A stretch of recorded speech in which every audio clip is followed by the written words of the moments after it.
आज हम पाटीदार यानी कि पटेल के इतिहास के बारे में बात करेंगे। आप जानते ही होंगे कि पाटीदार आज पूरी दुनिया में प्रसिद्ध हैं।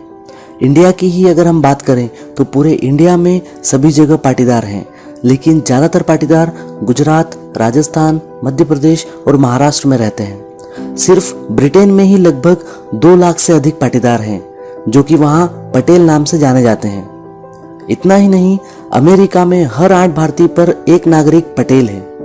इंडिया के लगभग 20% बिजनेसमैन पाटीदार हैं और उन 20% बिजनेसमैन में से 70% बिजनेसमैन गुजरात से हैं, जो पटेल नाम से ही जाने जाते हैं। भारत में भी पाटीदार को अलग अलग उपनाम के नाम से जाना जाता है। पाटीदार समाज की जनसंख्या पूरे भारत में लगभग 30 करोड़ के आसपास है। आप जानते ही होंगे, भारत के सबसे पहले गृह मंत्री सरदार वल्लभ भाई पटेल भी पाटीदार समाज से ही थे। यह थे पाटीदार के बारे में कुछ फैक्ट। अब मैं आपको पाटीदार का इतिहास बताने जा रहा हूँ कि पाटीदार की उत्पत्ति कहाँ से हुई, किस तरह पूरी दुनिया में पाटीदार ने अपना नाम फैलाया। पूरी इन्फॉर्मेशन के लिए वीडियो को लास्ट तक जरूर देखिएगा। वैसे तो पाटीदार के इतिहास के बारे में कई पौराणिक कहानियां हैं, लेकिन कहा जाता है कि पाटीदार आर्य समूह के वंशज हैं, जो कि सिंधु घाटी में बसे हुए थे, जो आज भी पंजाब और पाकिस्तान के बीच में स्थित है। फिर आर्य समूह काम के हिसाब से 4 भागों में विभाजित हो गए। पहला ब्राह्मण, जिनको शिक्षा और धार्मिक सेवाएं दी गई। दूसरा क्षत्रिय, जिन्होंने युद्ध में भाग लिया और शासन किया। तीसरा वैश्य, जिनको व्यापार का काम दिया गया। शूद्र, जिन्होंने तीनों समाज की सेवाएं की। इसके बाद क्षत्रिय को फिर से 3 वर्ग में विभाजित किया गया। पहला राजन क्षत्रिय, जो राजा और नेता बने। दूसरा क्षत्रिय योद्धा, जो युद्ध लड़े। तीसरा कुलमी क्षत्रिय, जिन्होंने युद्ध काल में खेती और युद्ध के समय सेना की मदद की। बाद में सिर्फ कुलमी के नाम से जाने जाने लगे। फिर कुर्मी समाज भोजन के लिए खेती करने लगे और गायों को पालने लगे। आज जो भी पाटीदार हैं, वह सभी पाटीदार उन्हीं कुर्मी के वंशज हैं।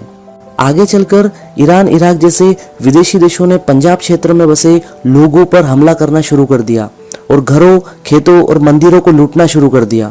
इन हमलों को देखकर कुर्मी और अन्य लोग पंजाब छोड़ने पर मजबूर हो गए और भारत के अलग अलग हिस्सों में जाकर बस गए। कुर्मी का एक बड़ा समूह गुजरात के उंझा के पास बस गया। आप जानते ही होंगे, पाटीदार समाज को 2 समूह में बांटा गया है, एक लेवा पाटीदार और एक कड़वा पाटीदार। कुछ लोगों का यह भी कहना है कि पाटीदार समाज भगवान श्री राम के वंशज हैं और भगवान श्री राम के पुत्र लव और कुश के नाम पर ही पाटीदार समाज के 2 समूह का बंटवारा हुआ। लव से लेवा पाटीदार और कुश से कड़वा पाटीदार। 18वीं शताब्दी खत्म होते होते कड़वा पाटीदार के पूर्वजों ने जाना कि शिक्षा से ही समाज की उन्नति हो सकती है, तो उन्होंने फंडिंग स्टार्ट की।